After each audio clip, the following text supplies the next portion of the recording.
serpent ancien. Et la meilleure image que j'aime de la Bible quand elle parle du chrétien, la Bible appelle le chrétien l'aigle. Normalement, il ne peut pas avoir rencontre entre le serpent et l'aigle. Mais pourquoi vous ne me donnez pas un amen sérieux?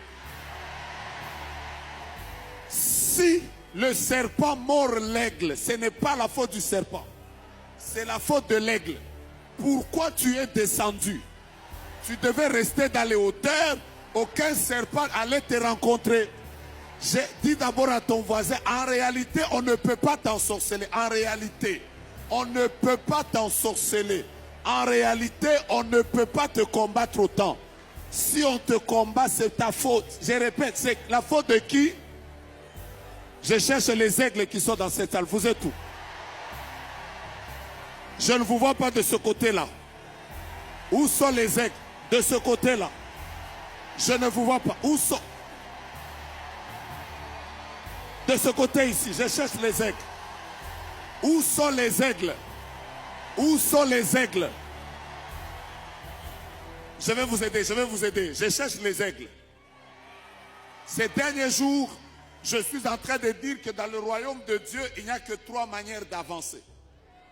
Il n'y en a pas 4, il n'y a que 3. La Bible déclare que les adolescents se lassent, les jeunes gens se fatiguent, mais ceux qui se confient en l'Éternel renouvellent leur force. Maintenant, écoutez, on dit 1, il marche et il ne se fatigue pas. Donc, la première manière d'avancer dans le royaume de Dieu, c'est marcher. 2, la Bible dit il court et il ne se lasse pas. Donc, la deuxième manière d'avancer dans le royaume de Dieu, c'est faire quoi? Mais si tu marches et tu cours, est-ce que c'est extraordinaire? C'est pour ça que la Bible parle de la troisième manière. Où sont les aigles?